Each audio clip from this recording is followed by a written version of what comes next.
The makers of Campbell Soups present the Campbell Playhouse. Orson Welles, producer.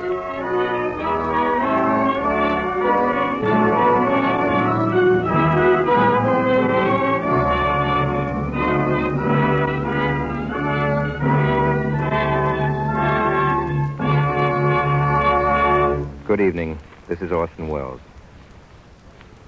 For centuries, the heroes of our popular tales have been killers, outlaws, soldiers, knights in armor, warrior kings. Only recently, within the memory of most of you who are listening tonight, has the healer become a hero. The man who is skillful in making people whole instead of cutting them up. The man who strives to persevere life rather than to destroy it. Tonight's story is one of the first of the recent series of books, plays, and films about men of medicine. In 1930, its author, Mr. Sinclair Lewis, was awarded the Nobel Prize for Literature. 8 years ago, Arrowsmith was made into a motion picture. The star of that picture was Miss Helen Hayes. She is here tonight to play in the Campbell Playhouse the same role that she created on the screen. It would be an impertinence for me to attempt any sort of an introduction. One of the greatest and most versatile actresses of our time. And I needn't tell you how proud and happy my sponsor and I and all of us in the Campbell Playhouse are in having her with us tonight. But just now, I'd like you to hear a word from Ernest Chappell.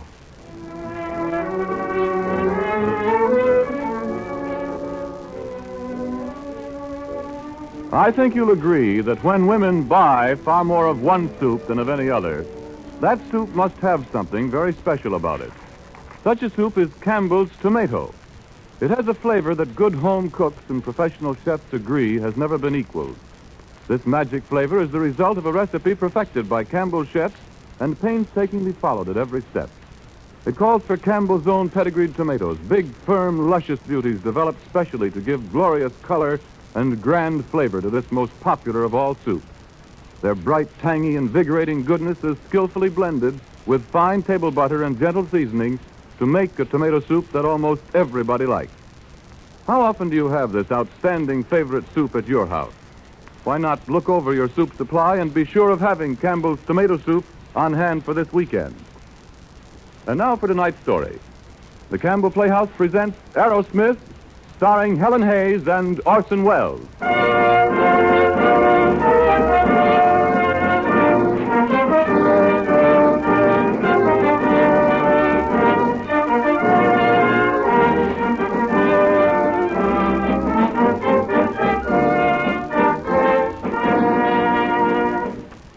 Dr. Martin Arrowsmith, in the name of His Majesty, King Gustav of Sweden, and on behalf of the honored members of the Nobel Prize Committee, it is my privilege to welcome you to the eminent fellowship of those who, in the realms of science, art, and literature, have rendered distinguished service to the preservation and betterment of humankind.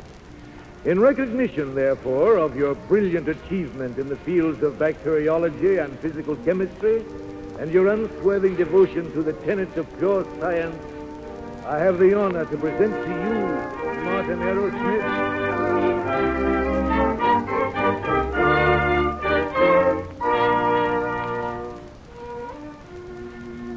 Martin Arrowsmith. That's my name. On all sides of me sit leading men of science. Looking down at me, I recognize some of their faces. That man on the aisle to the right and the one just in back of him, last year's chemistry award. This is the longest walk I can remember. From my seat in the back of the hall down to this platform. A 21-year walk. I started it with two others. With Leora and Dr. Gottlieb. Now I'm finishing it. Alone. I started it 21 years ago, one September evening. In the chemistry lab at Winnemac. Class stood very still, I remember, not too close. An assistant holding a guinea pig by its legs. Dr. Gottlieb dipped his hands in the bichloride solution and shook them. A quick shake. Fingers down. Like the fingers of a pianist above the keys. took a hypodermic needle from the instrument bath and lifted the test tube. You will note, I am sure, that in the bottom of the tumbler there was cotton to keep the tubes from being broken. I cannot advise breaking tubes of anthracite germs and afterwards getting the hands into the culture. You might merely get anthrax boils, or you might die a little young. I shall now inoculate the second guinea pig, and the class will be dismissed.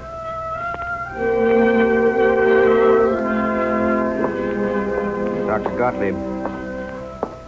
Dr. Gottlieb. Well? Yes? Oh, Professor Gottlieb. My name is Arrowsmith, Martin Arrowsmith. I'm a medical freshman, Winnemac, VA. I'd like awfully to take bacteriology this fall instead of next year. See, I've had a lot of chemistry. No, it is not time for you. Oh, I know I could do it now, Professor. What you say your name is? Arrowsmith, sir. Well, Arrowsmith, have you taken physical chemistry? No, sir, but I did pretty well in organic. Organic chemistry, puzzle chemistry, stink chemistry, drugstore chemistry. Physical chemistry is power. It is exactness. It is life. But organic chemistry, that is a trade for pot washers. No, you are too young. Come back in a year, Arrowsmith. That year was a time of waiting.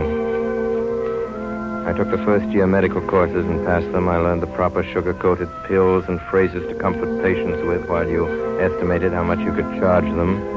Most of the professors at Winnemac weren't teaching science. They were simply preparing us for a trade. And that was all most of the students wanted. Knowledge that they could cash in on. They didn't talk about saving lives, but about losing cases, losing dollars. My second year, I took Dr. Gottlieb's bacteriology course, and that winter I spent more time with guinea pigs, mice, and rats than with people. I lived in a world of test tubes, filled with watery serum or deadly bacilli of roaring Bunsen flames and steaming sterilizers. Hello, Arrowsmith. Oh, hello, Professor Gottlieb. You're working late tonight. Let me see your slide. Sure. Arrowsmith, you have craftsmanship. Thank you, sir. Oh, there is an art in science for a few. I see you already. And I watched you in the lab before. Let me see your notes. Yes, sir. Perhaps next thing you would like to try trypanosomes of sleeping sickness. Oh, yes, sir. I've been They're very, very interesting and very ticklish to handle. It's quite a nice disease. In some villages in Africa, 50% of the people have it, and it is invariably fatal. Notes are not bad, but they can still be more complete. Arrowsmith, the most important part of living is not the living, but pondering upon it. And the most important part of experimentation is not doing the experiment, but making notes. Very accurate notes. Well, I'll try to do better with my notes, Professor. I want to do research like you, Professor Gottlieb. You've accomplished so much. The whole world knows what you've done. No, I have done nothing except be unpleasant to people that claim too much. But I have dreams of real discovery someday, and for that I need help. You see, Arrowsmith, not 5 times in 5 years do I have a student who understands craftsmanship and precision and maybe some peak imagination in hypotheses. I think perhaps you may one day be such a student, and perhaps we can help each other, you and I. So, now it's midnight. I would be pleased if you should come to my room and have a little sandwich, Arrowsmith, and we can talk some more. Dr. Gottlieb appointed me as student laboratory assistant. I felt very important. One day, in April, I went over to the Zenith Hospital for a strain of bacillus from a patient. Can I help you? I'm Dr. Gottlieb's assistant. I'm looking for Dr. Swenson's patient, Ward D, number 17. The second floor, third door to the right. In the passage, there was a young probationer on her knees on the floor. Her yellow hair had fallen over her eyes, and her green and white uniform was as grubby as her pail of scrub water. Hey, would you walk over on this side, please? I'm still scrubbing over there. Nurse, I want to find Ward D. Do you? I do. I'm sorry to interrupt your work. It looks awfully important. Well, it isn't. The superintendent of nurses put me at scrubbing. We aren't ever supposed to scrub floors, you know, because she caught me smoking a cigarette. She's an old terror. If she found a child like you wandering around here, she'd drag you out by the ear. It was my impression that even probationers learn that the first duty of a nurse is to stand when addressing a doctor. I'd like to find Ward D to take a strain of a very dangerous microbe, and if you'll kindly direct me to... I'm sorry. I've been getting fresh again. I didn't mean to be rude. I was just... Scrubbing makes me bad-tempered. I'm sorry I hurt your feelings, but you do seem so young for a doctor. I'm not. I'm a medical student. I was showing off. So was I. Ouch, I'm so stiff. Yeah, let me help you. Thanks. Pretty hard, this training for nursing, I guess. Not so awful. But it's about as romantic as being a hired girl. That's what we call them in Dakota. I come from Dakota? I come from the most enterprising town in the entire state of North Dakota. Wheatsylvania, it's called. It has 362 inhabitants. Are you in the U Medical School? Yeah, I'm a junior in Mohalis. I'll bet you're good. I don't know. I'm not much of a medic, really. I like the lab side. I think I'll be a bacteriologist. I'm not much for the bedside manner. I'm glad you're not. You get it in here plenty. You ought to hear some of the doctors. That are the sweetest old pussies with their patients, the way they bawl out the nurses. But lads, now they seem sort of real, what I've seen of them. I don't suppose you can bluff a bacteria. What is it, bacterium? No, they're... Say, what do they call you? Me? Oh, it's an idiotic name. Leora Tozer. What's the matter with Leora? It's fine. Do you really think so? Say, when you get away from the hospital for dinner, would you go out with me? Say, tonight? What? Please. All right. We'll go to the Grand. Oh, no, that's terribly expensive unless you're awfully rich. You aren't, are you? I'm not. I just enough money to get through medical school, but I'd awfully like to show you... Let's go to the Bijou. It's a nice place, and it isn't expensive, and they got a funny machine there. When you drop nickels in, it plays brassy kind of tunes like a merry-go-round. See, I'm glad you're so crazy about your lab work, because, well, everybody was perfectly sane where I came from. I got awful tired of being crazy all alone.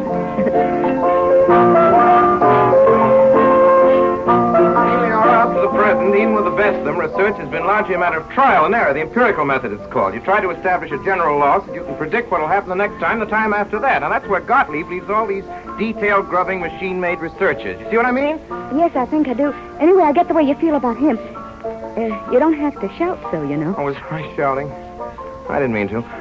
Only when I get to thinking about the way most of these props don't even know what Gottlieb's up to, the way those idiots don't even see the relation of his work on the synthesis of antibodies, the discoveries of Arrhenius. Gee. Leora, hope I'm not boring you. I'm loving it. I get so technical and so noisy. You didn't even stop me and tell me I ought to have better manners. I don't see anything wrong with your manners. Don't you really? Has someone been trying to bring you up? Yeah, but not with any success. Listen, I like having you trust me. I'm not earnest, and I haven't any brains whatever. But I do love it when my men think I'm intelligent enough to hear what they really think. You don't have to tell me about yourself. I've always known you, Leora. I'm not going to let you go no matter what. You're going to marry me.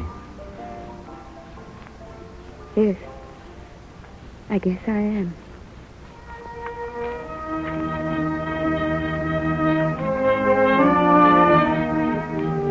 At the end of my medical course, Leora and I were married at the City Hall, Zenith. You're mine now, darling. I warn you, it isn't going to be a bit of use of you ever looking at any other woman again. I'd tear her eyes out. Oh, you needn't think so well of yourself. I don't, Leora. You'll be happy with me because you can bully me. Because I'll tag after you the way no one else ever would. I'm stupid and ordinary. Oh, Leora. Oh, yes, I am. But I worship you. I know your work's more important than I am. Maybe more important than you are. More... Oh, Martin, I do love you so. We lived at Zenith Hospital.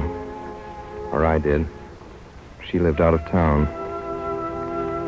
I saw her as often as I could, but I didn't go near Dr. Gottlieb. The old man never said anything, but I remember the way he shook his head when he looked over the notes on my last half-hearted experiment.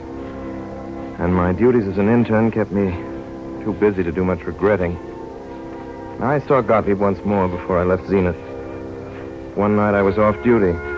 Leora and I were walking home from the movies, and ahead of us the tall, stooped figure of a man appeared coming towards us slowly down the street, under the street lamp. I suddenly saw his face. Martin! Martin, you still remember me? Dr. Gottlieb. Of course I remember you. How is everything, Martin? Everything's fine. I mean, I'm getting along, I guess. Dr. Gottlieb, I want you to meet my wife. Mrs. Arrowsmith. Dr. Gottlieb, I'm glad to know you. Thank you. Your husband, he was a good chaser of little bugs. Sometime, Mrs. Arrowsmith, make him remember. Yes, Doctor, I will. Good night. Good night. Good night, Dr. Gottlieb. So that's your Dr. Gottlieb. Yeah. Say, Leora, how's he strike you? I think he's the greatest man I've ever seen. I don't know how I know, but he is. I wish we were going to see him again. He's the first man I ever laid eyes on that I'd leave you for, Martin, if he wanted me. He's like a sword. No, he's like a brain walking. Oh, and he looked so wretched. I wanted to cry. I'd black his shoes, Martin. Yeah. So would I, Leora. But we didn't see Dr. Gottlieb again before we left Zenith. Leora's family wanted us to come to their town in Dakota. When I'd finished my training, they offered to finance me while I started my practice. So soon after we arrived, they held a family council with Mrs. Tozer presiding. I have such a nice idea, Martin. Why can't we fix you up an office out in the barn? It'd be so handy to the house for you to get to meals on time. You could keep an eye on the house. The barn? I don't think you understand, Mother Tozer. Why, yes, the old harness room. It's partly sealed, and we could put in some nice tar paper or even beaver Mother Tozer, board. what the dickens do you think I'm planning to do? I'm not a hired man in a livery stable or a kid looking for a place to put his bird's eggs. I was thinking of opening an office as a physician. Yeah, but you aren't much of a physician yet. You're just getting your toes in. Darn good physician, Bert. Now, look here, Mart. As we're putting up the money, I don't want to be a tightwad, but after all, a dollar is a dollar. If we furnish the dough, we've got to decide the best way to spend it. Isn't that so, Pop? Look, Father, I want you to lend us $1,000 outright to use as we see fit. $1,000? We'll pay you 6%. No, we won't. We'll pay 5%. That's enough. And mortgage is bringing 6, 7, and 8? 5's enough. And we want our own say, absolute, as to how we use it, to fix up an office or anything else. Now, Leo, Ori, you're crazy. I suppose we'll have to lend you some money, but you'll blame well come to us for it from time to time. And you'll blame well take our advice. Bertie. And the barn's plenty good enough. Bertie, I know what we'll do. You seem to have the barn on your brain.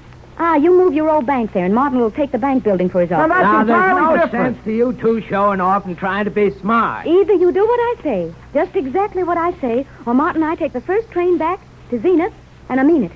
Plenty of places open from there with a big salary, so we won't have to be dependent on anybody. Well, now, Ori, don't take it that way. Well, do we get our $1,000, or do we go back to Zenith?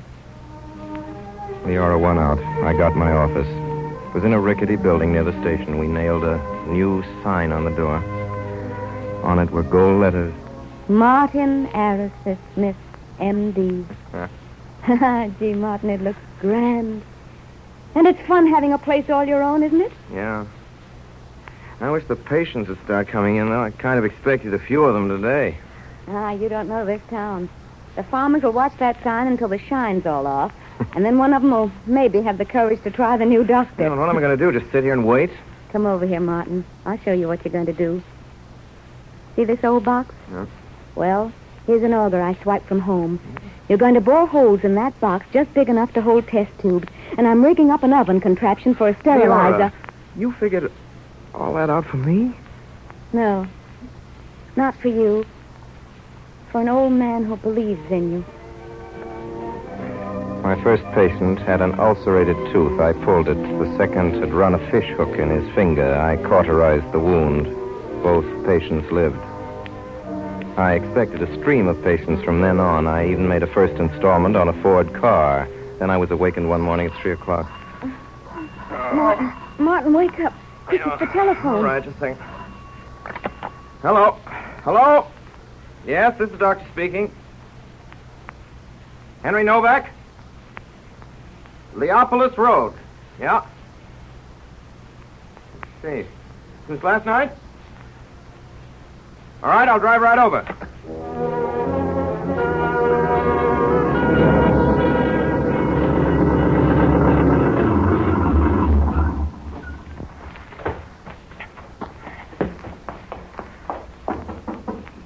Mr. Novak. Doctor, come in. Yes, that's right. This way, Doctor. The little one is breathing Hot bad. water, Novak, quickly. Here, baby. Baby, open your mouth. That's a good girl. Give me your hand. Here's water, Doctor. All right. How is she? Come over here, Novak. Child's pretty sick. Looks like diphtheria. Brought some antitoxin. We'll inject it. It's our only chance. Yes, Doctor. She very sick. I'm afraid so. I give her some hot clothes, towels, napkins, anything. This room ought to be moist to keep water boiling in that stove. All right, Doctor. I do everything you say, just so you save her. There now. We'll inject. Towel. Here's some towels, Doctor. We'll wrap her up. Flip that side. This way. Doctor. Yep. Yes, what? Doctor. What's wrong? Doctor, she's so still suddenly. Doctor!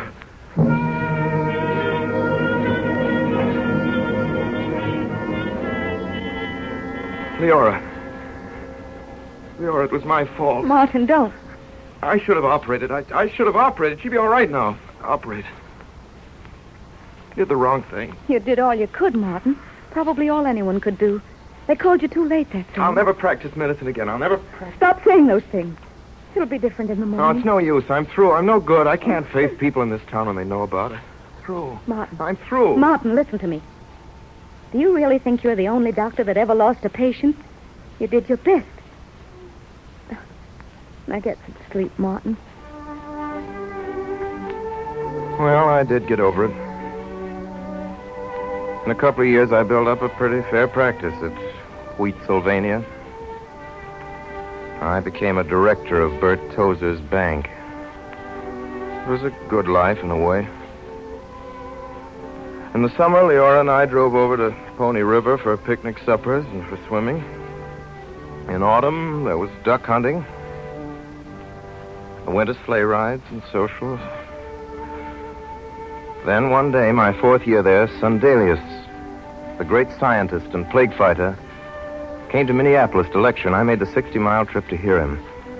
After the lecture, I waited to talk to him. There were things I wanted to ask him. He invited me to a beer garden. How did he like my lecture? Well, they liked it fine, Dr. Sundelius. Oh, it's so hot tonight. I've been lecturing 9 times a week. Des Moines, Fort George, La Crosse, Elgin, and... I forget.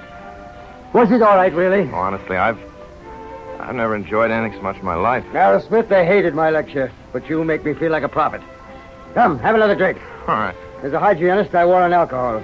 In excessive quantities, it's almost as bad as ice cream soda. But as one who's fond of talking, I find a nice long glass of lager a great solvent for human idiocy. Remember that. Now then, my friend, what do you wish to know? I'll tell you, Doctor, I'd like you to tell me, do they have city health bureaus in Europe? They do. They are only less ineffectual than our own. See that girl at the table over there? Yes. Well, what about it? What ankles, what shoulders. And This is good beer, Arrowsmith. Have some more. Lecturing. Such nonsense. I will give it up. I'm wearing dress clothes on a night like this, too. Doctor, do you know Dr. Gottlieb? Gottlieb, I should say I know him. He is now at the Institute of McGurk. Gottlieb has done some great experiments, great. Gottlieb would not sit here bawling like me, no. Gottlieb sits home and works. Makes me look like a circus clown. He shows me what a fool I am. He is the spirit of science. He is the leader in our fight to push diseases off the earth. He wanted me to work with him once. Yeah, I guess that's what I should have done. Not just tinkered a lot of worn-out bodies. Someday, my dear young fellow, instead of peddling pills, maybe you will follow me or Gottlieb. It is one and the same. We scientists, we must work together to make a new world. Good world for men to live in. Hey, waiter, bring another beer. That winter, I did some experiments on the relation of hemolysin production to the age of culture. My findings were published in the Journal of Infectious Diseases, and then things began to change for me in Wheatsylvania. An epidemic of blackleg broke out among the cattle in Crimson County, and the state veterinarian had been called, but the disease was spreading. With Leora's help, I made a new vaccine in my homemade lab. I injected cattle without charge, and the disease stopped. The veterinaries sent in a complaint to the State Board of Health reporting my interference, and then I discovered that a farmer's wife was a typhoid carrier in a section where the disease was prevalent. I demanded that she be quarantined, and the community rose up in arms about it. A meeting was held demanding my removal, but the quarantine was enforced, and the typhoid, of course, disappeared. Then I made the mistake that finished me in Wheatsylvania. 2 farmers' children fell ill. I diagnosed their cases as smallpox and demanded several vaccinations throughout the county. Cases turned out to be chicken pox. After that, life became impossible. In August, Leora and I went to the county fair, I remember. On the fairgrounds, I seemed to cause more interest among the farmers than any of the exhibits. Hey, Doc, come on over and see my melons. They grow back from your smallpox. Well, Mrs. Arrowsmith, how are you today? Got a pimple on my chin, Doc. What is it, smallpox? Now, take it without plaguing the doctor. Yeah, I expect he's got plague enough. Ain't had more smallpox cases lately, have you, Doc? Yeah, what's the latest figures on that smallpox epidemic you discovered, huh? Here, Mrs. Arrowsmith, the embroidery work. Well, you sure go in for fancy diseases, Doc. You ain't found any cholera, have you?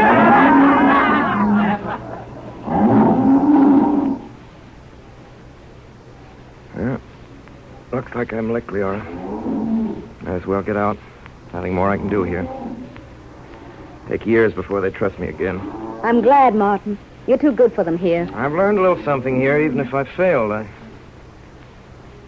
I guess I don't know how to handle people, that's all. I could stick it out, and I would. Except that life's short, and I think I'm a good worker in some ways.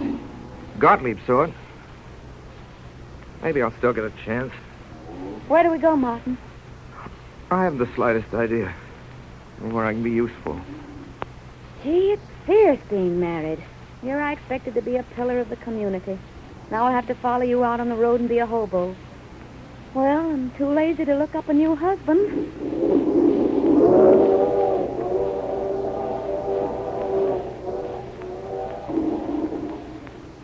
Martin. Yeah? Remember that oath Dr. Gottlieb gave you? The first night we were together, you told it to me. Say it again, Martin. Now. All right, I'll try. I don't know if I can remember it. Tina. God give me unclouded eyes and freedom from hate. God give me quiet and relentless anger against all pretense and all pretentious work and all work left slack and unfinished. God give me a restlessness whereby I may neither sleep nor accept praise till my observed results equal my calculated results, or in pious glee I discover and assault my error. God give me strength not to trust in God.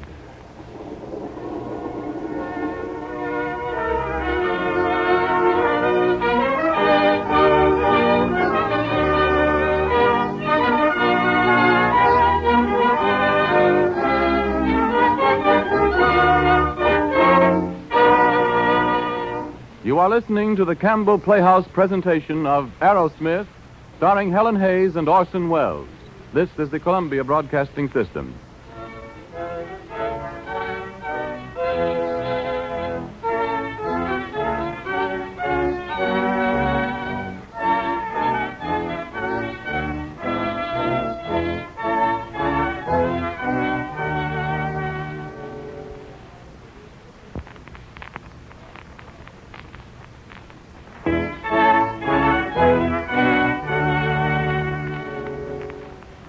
This is Ernest Chappell welcoming you back to the Campbell Playhouse. In a moment or two, we will resume our presentation of Arrowsmith by Sinclair Lewis, starring Helen Hayes and Orson Welles. This is a play about doctors, and the doctor is one servant of humanity we all know and respect, and in our varying ways, appreciate. Of course, Dr. Arrowsmith is a research man, and the doctor you and I know best is a general practitioner, a family doctor. But both of them work for the greater health and happiness of humanity, one in his laboratory, the other right here in our homes. The family doctor keeps a vigilant eye on the welfare of our children, advises us on their sleep and exercise and their diet. Most doctors, for instance, agree that every boy or girl should have at least a quart of milk each day. In this connection, I'd like to tell you of a pleasant and practical way to give your children more milk. Have cream soups frequently. Nearly every youngster is fond of soup, especially such favorites as Campbell's tomato, or pea, or celery, or asparagus. Simply make them extra nourishing by adding good, wholesome milk instead of water. I'm sure it'll do your heart good to see how children go for any of them, because you know they are getting the good food value of soup and the high nutritional benefits of milk. Let me repeat the soups I mentioned before: Campbell's tomato soup, Campbell's pea soup, Campbell's celery soup, Campbell's asparagus soup. I wish I had the time to describe each of them to you, but I urge you to serve them and find out for yourself how good they are. And remember, when combined with milk, each of them becomes still more nourishing. And now we resume our Campbell Playhouse presentation of Arrowsmith, starring Helen Hayes and Orson Welles.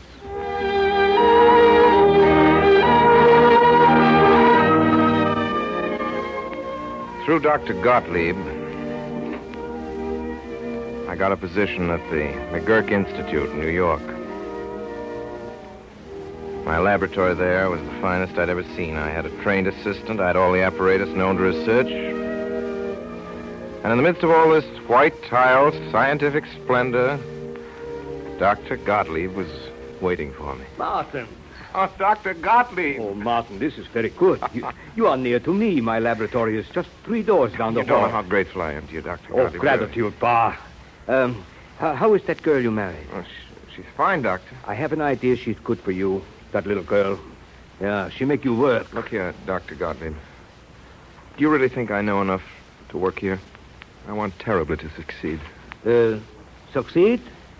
I have heard that word. It is English? Oh, yeah. It is a word that little schoolboys use at the University of Winnemac. It means passing examinations. But, Martin, let us be clear. You know something of laboratory technique. You have heard about these bacilli. You are not a good chemist, and mathematics, pooh, most terrible. But you have curiosity, and you are stubborn. Therefore, I think you will either make a very good scientist or a very bad one. This is your chance to find out, Arrowsmith.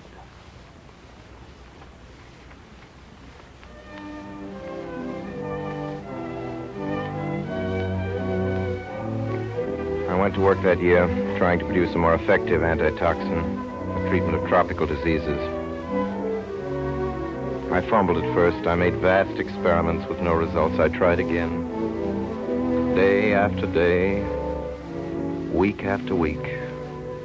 Once, for a few hours, I thought I'd found something. Martin, you're home early. Yeah, guess I am. I haven't your supper ready, but I'll make it right away. You probably want to get back in a hurry, huh? No, I'm not going back to lab. Not tonight, Leora. Tell you what, let's go out to dinner and the movies or something, huh? Martin, what's the matter?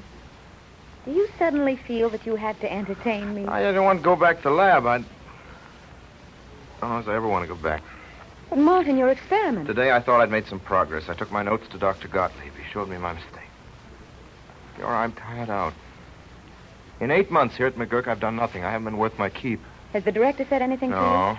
Has Dr. Gottlieb? No, they're all kind and patient, but Leora, they expect me to accomplish something. But you have, Martin. Your antitoxin. You've almost got it. Yes, almost, but you can't inoculate people with a serum that's almost right. I can't just go on forever experimenting and failing every time. I'm beginning to think I've got the habit of failing. Martin, listen to me. You put that coat back on. What? I'm not cooking supper tonight, and I'm not going out to eat with you. You'll go right back to that lab and keep trailing after those little bugs, and you're going to forget about me like you usually do. And when you come home at midnight, there'll be a plate of sandwiches on the table here. And then if you've been real good, you can go to bed. Now, go on. Put on your coat. It was that night I noticed a curious thing. Almost under my eyes, a flask of cloudy bacteria suddenly cleared. Some unknown organism had destroyed the germs in my culture. So I spent 5 days and 5 nights in the lab, and Leora slipped in with sandwiches and coffee, and then slipped out again unnoticed. And on the evening of the 5th day, I isolated the germ killers. I called it the X principle. I went out, got drunk. Then I slept for 2 days. The 3rd day, I went back to the McGurk Institute. There was a message from Dr. Gottlieb to go and see him. Well, Martin, I have something I must say to you. Mr. McGurk has talked to me. He has heard of this discovery of yours, this ex-principal. He's very happy. He wishes to establish you here for you a new department of pathology with you as head. What shall I do, Dr. Gottlieb? Shall I accept? No, Martin, I don't think you will. Why not? Shouldn't I? Something sort of bad, well, perhaps not altogether bad, has happened. Bad? Well, what is it? Oh, in a way, it is a pity, Martin, what I have to tell you. You are not the discoverer of the ex-principal. What? Someone else has done it. They have not. I've searched all literature, and except for Bernstein, not one person has even... Good Lord, Dr. Gottlieb, you mean that all I've done all these months has just been wasted? And I'm a fool. Well, anyway, Dubois of the Pasteur Institute has just now published in the Compte Rendu this report. It is your ex-principal absolute. Only he calls it bacteriophage. Lord, maybe I oughtn't to care, but... Of course, you could claim to be co-discoverer and spend the rest of your life fighting to get recognized, or you could forget it and write a nice letter congratulating Dubois and go back to work. I'll go back to work. Nothing else to do. I guess McGurk will chuck the new department now. Oh, yeah, there's no doubt. I'll have time to finish my research. Maybe I'll get some points that Dubois hasn't hit on, and I'll publish it to corroborate him. Confound him. Give me the report, Doctor. I suppose now you're glad that I'm saved from being a success. Well, I ought to be. It is a sin against my religion that I am not. But I am getting old, and you are my friend. I am sorry that you are not to have the fun of being pretentious and successful for a while. Martin, it is nice that you will cooperate, Dubois. That is science. To work and not to care too much if somebody else gets the credit. So now I threw myself into the task of making a serum to combat all kinds of diseases. I immunized rabbits against pneumonia and found that the immunity spread to other rabbits. Then I injected rats with deadly bubonic germs and produced an immunity to the plague. And my lab became known as the pest house. I practically lived in it. Then one day, a visitor came to the Institute. Martin! Sundelius! How are you, my boy? I haven't seen you since... Oh, that night we drank so much lager, huh? I remember. I had to carry you to the hotel. Well, Doctor, I had a notion it was the other way around. Yeah? No matter. We help each other, huh? Well, what did I tell you, Arrowsmith? You belong in such a place as this, chasing diseases off the earth. They tell me you've made a fine serum. I'm still making it. How would you like me to help you, Martin? You mean? Oh, no. Not here in the laboratory. In the big laboratory, the world. Place where we fight the plague like bubonic. It's now in the island of St. Hubert. Soon it may spread through the West Indies. From there, who knows? Thanks, Sundelius. I have to finish my experiment. I'm still not sure of my serum. Maybe later. Oh, Martin, listen to me. You can be sure of your serum only one way, by testing it. I know, but... Not on guinea pigs, on human beings. My boy. Come with Sundelius to St. Hubert. I couldn't promise. I'd have to speak to Dr. Gottlieb, Mr. McGurk. I've spoken to them already. Yeah, we've been plotting against you. My boat leaves day after tomorrow. Martin, we'll have such good fun. And maybe we wipe out old Devil Bubonic. Huh?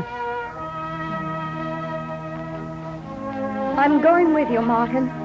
No, Leora, you're not going with me. Well, I am. It's not safe, Leora. Billy, of course it is. You can shoot your old serum into me, and then I'll be absolutely all right. Oh, I have a husband who cures things I have. I'm going to blow in a lot of money on thin dresses, though I bet St. Hubert isn't one bit hotter than Dakota on an August day. Listen, Leora, darling, listen. I do think the serum will immunize against the plague. You bet I'll be mighty well injected with it myself, but I don't know. Even if it were practically perfect, there'll always be some people it wouldn't protect. Huh? You simply can't go, sweet. Martin, don't you know I haven't any life outside of you? I might have had, but honestly, I've been glad to let you absorb me. I'm lazy and useless and ignorant, except as maybe I can keep you comfortable. If you were off there, and I didn't know you were all right, or if you died and somebody else cared for your body that I've loved so, I'd go mad. I mean it. Can't you see I mean it? I'd go mad. It's just, I'm you, and I've got to be with you. And I will help you, make your serum and everything. You know how often I've helped you. And maybe in St. Hubert, maybe you wouldn't find anybody that could help you, even my little bit. I'll cook and everything. Darling, don't make it harder for me. It's going to be hard enough in any case. Martin, don't you dare use those old stuck-up expressions that husbands have been drooling out to wives forever and ever. I'm not a wife, any more than you're a husband. Oh, you're a rotten husband. You neglect me, absolutely. The only time you know what I've got on is when some button slips and then you bawl me out. But I don't care. I'd rather have you than a good husband. And besides, I'm going.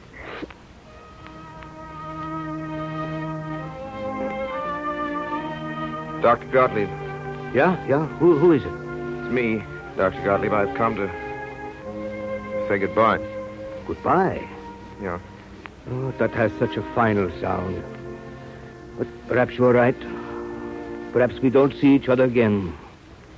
Arrowsmith, I am growing old and I have my worries. You are a man and you are a genuine worker now. But don't mind if I give you some advice. Dr. Gottlieb, you know I don't. Be sure you don't let anything, Yeah. not even your own kind heart, spoil your experiment at St. Hubert. Remember to use the serum with only half your patients and keep the others as controls under normal hygienic conditions, but without the serum. Pay no attention to what Sandelius says. He is a great man, but he is not a scientist. So many men, Martin, are kind and neighborly. So few have added to knowledge. You have the chance. You may be the man that ends all plague. You must have pity, but not for those you see dying. You must have pity for generation after generation yet to come. That is your work, Martin. And whatever God there is, may he bless you. I promise to do what you say, Doctor. Yeah, maybe old Gottlieb will have help too, maybe.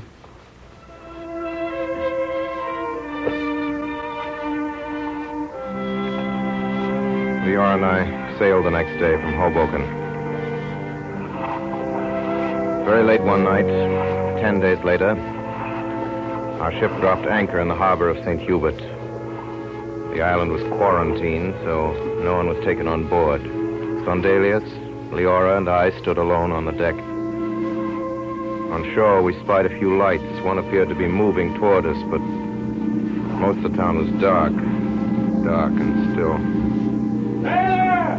Ahoy there! Northern Guard Commission? Yeah? Good. We're ready to take you ashore. Come up and give me a hand. Thanks. You're the port doctor? No, not exactly. I'm Dr. Stokes of St. Swithin Parish. For all of us, almost everything nowadays. The port doctor died a couple of days ago. How many bubonic cases you got now? Lord knows. Maybe 1,000. 10 million rats. So sleepy.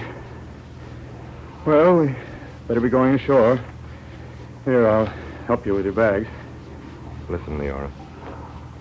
You better stay on the ship. You better not come, see? Please don't. Not come? And me, the secretary and technical assistant of the McGurk Commission? Oh. Martin. Yes, darling. Gosh, I'm scared blue. The next morning, we awoke in a bungalow at the edge of the town. Port doctor had lived there, but he went out one morning and never came back. After breakfast, we walked down a silent street. House shutters were closed. There was a crying woman and a bewildered child. I remember following an open wagon on which were heaped a dozen stiff bodies. That afternoon, I started to inject, as Gottlieb had instructed me, every other man. Sandelius strapped his wrists, put on high boots, and made ready for his rat crusade.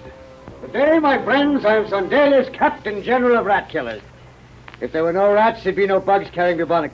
But I fix them. Good. I just walk into a place and the rats say, here's that old Uncle Gustav. Well, what's the use? And they turn up their toes and die. Well, goodbye. Hey, Gustav. Yeah? What is it? You're not going out, Gustav, until you've had an injection of germ. Come on over here. No, Martin. Not until you give up your experiment. Promise to inject all of these people. Every one of them.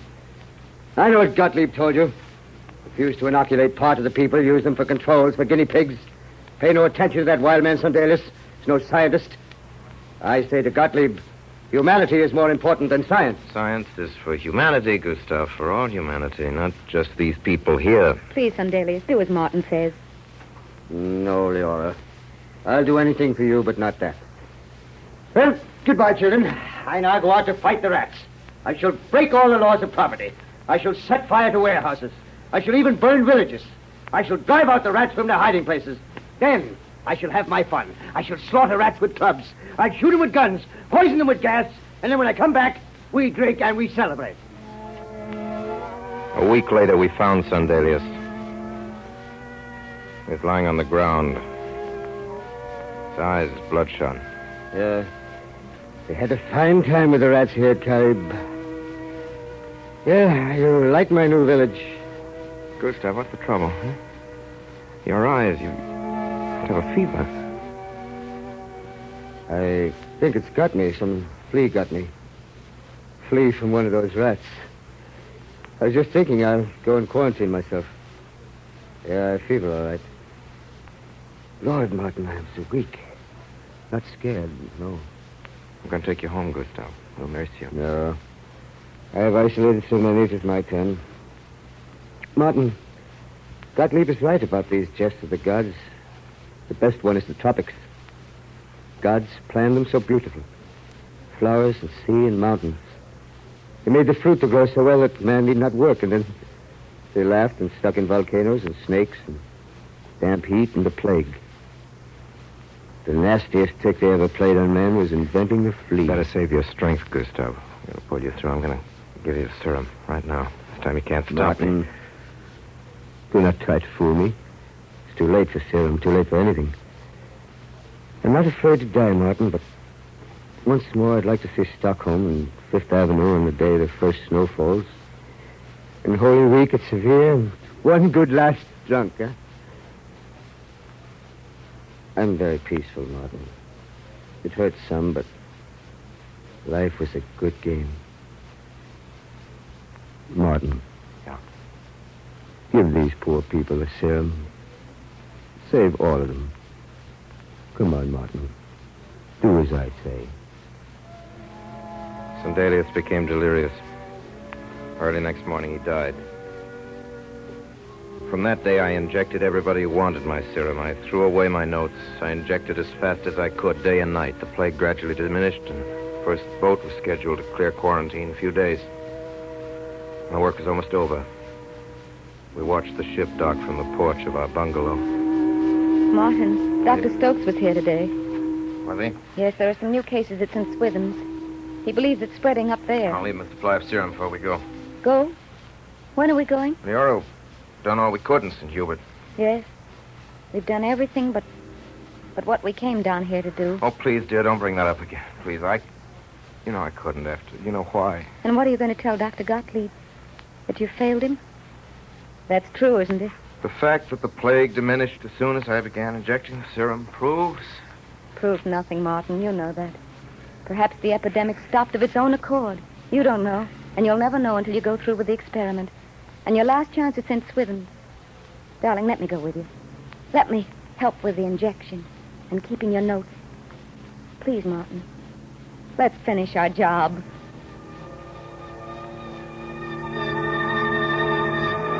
I have this place ready for you, Doctor. All right. Trees will keep the sun off you. There's a line of natives a quarter of a mile long. All right, Stokes, let's begin. Leora, soap and alcohol. The right arms. Yes, Martin. Stokes, get your troops in a circle around the grove and beneath them. Keep two lists, one that I inject, one that I don't. Right, Doctor. Sergeant, you write the names down as I call them out. Yes, sir. I'm ready. Come on. Move up one at a time. Every other one here. Every other one on that side.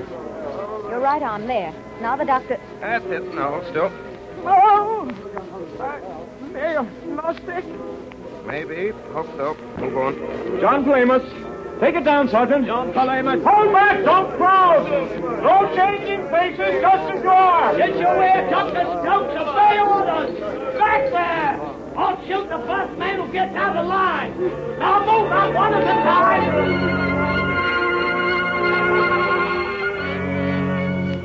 All right. That's all for now. Come back in an hour after lunch. Leora. Leora, what's the matter? Nothing, darling. Just a little tired, I guess. No wonder, you poor kid. I'm going to take you home, put you to bed. You'll do no such thing. You're going to finish your experiment. One more day and you work safe. Nothing's going to stop you now. Well, I'll have Stokes take you down to the bungalow. Nonsense. You'll need him here. I know my way. What's there to be afraid of? Darling, you're not afraid of anything. Yes, one thing, Martin. Yep. I'd be afraid if anything happened to this experiment. It's so near. And it's our big chance, darling. It's everything we've been working towards. It's our whole lives. Well, I'll be going now. I'll come down to the house as soon as I finish. Just one thing, Martin. I forgot my second shot of serum yesterday. Get out your needle, Doctor. All right. Darling, give me your arm. I love your arm. There. I love you, Martin. And thanks for bringing me here. Thanks for... well, for everything. You're thanking me. Oh, darling. But you don't know what it means for someone like me who doesn't amount to so much, getting a chance to be with somebody who does. Oh, Martin, I'm so proud of you and what you've done. Darling, if there's anything we've accomplished here or anywhere, it's not mine or yours. It's ours together. Say, why are we talking this way to each other? Leora, nothing wrong. Of course not. It was silly talk, wasn't it? But I wouldn't have missed it. I wouldn't have missed anything, Martin. Not anything in our whole life.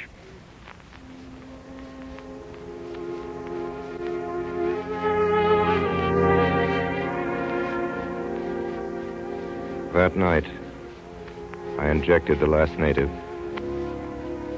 collected my notes, and Stokes drove me back to the bungalow. On the bed, across the folds of torn mosquito netting, I found Leora's body, very frail and very still. I talked to her. I told her everything. I don't know what I said. And that evening I dug a deep pit in the garden and carried her there. A high and windy garden looking toward the sea. I don't remember how I left the island, how I got back to New York, how my notes got published, how I got started working again. I don't remember. And now, I'm standing in this great hall, and I have a scroll of parchment in my hand. I know that the world has just honored my work, and that this is the loneliest day of my life.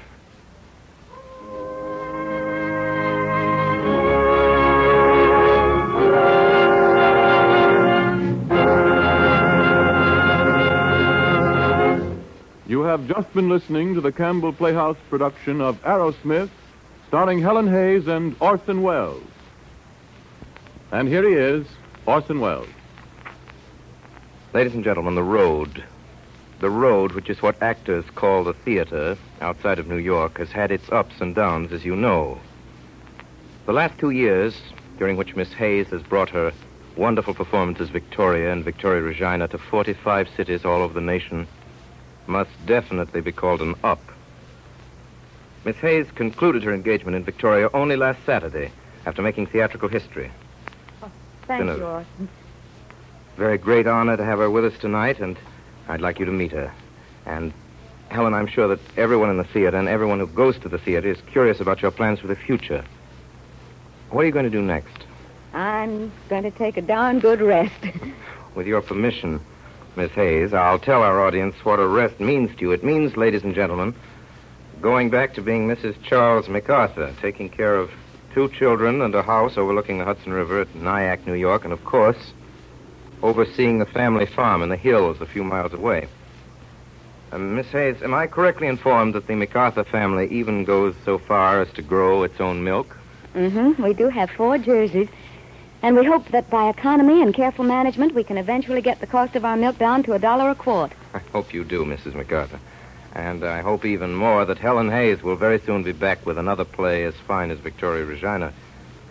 And in behalf of my sponsors, the makers of Campbell Soups, and all of us in the Campbell Playhouse, I want to thank you for coming here tonight.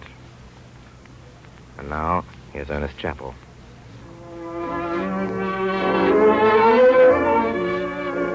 In a moment or two, Orson Welles will bring us news of next week's story. A little while ago, I spoke of the excellent flavor of Campbell's tomato soup. It is this flavor that has made tomato soup the most popular soup in all the world, more often served and eaten than any other. It is this flavor, too, that accounts for the fact that tomato soup is seldom made at home. You see, the delicious taste of Campbell's tomato soup is so widely known, so well liked, that women have come to feel that making tomato soup at home is a task that they can dispense with. Indeed, women everywhere concede that they cannot match the superb flavor of Campbell's tomato soup. So whether you make soup at home or not, here's one soup you should buy and keep on hand. Your family will like Campbell's tomato soup, and the chances are they'll like to have it often. They'll delight in the sunny, glowing red of it, the racy aroma that steams up from the plate, the smooth texture and fine taste of each spoonful, first to last. Why don't you and your family enjoy this great soup this weekend? Put it on tomorrow's grocery list. Campbell's tomato soup.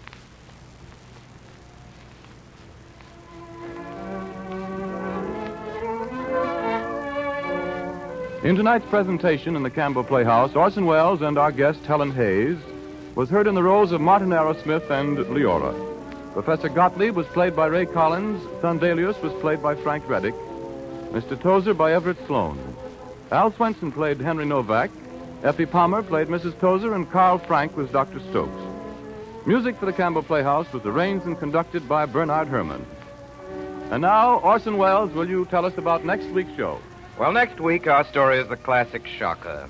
The saga of an aeroplane that crashed into the private mountains of a well-mannered Rajah whose wickedest word was law, somewhere east of the sun and west of the moon. The Green Goddess, starring Madeleine Carroll, who will be saved from my clutches in the nick of time. Until that fateful hour, on this same station, my sponsor, makers of Campbell Soups, and all of us in the Campbell Playhouse remain obediently yours. The makers of Campbell Soups join Orson Welles in inviting you to be with us at the Campbell Playhouse next Friday evening to hear The Green Goddess, starring Madeleine Carroll. Meanwhile, if you've enjoyed tonight's Campbell Playhouse presentation, won't you tell your grocer so tomorrow when you order Campbell's tomato soup? This is Ernest Chappell saying thank you and good night. This is the Columbia Broadcasting System.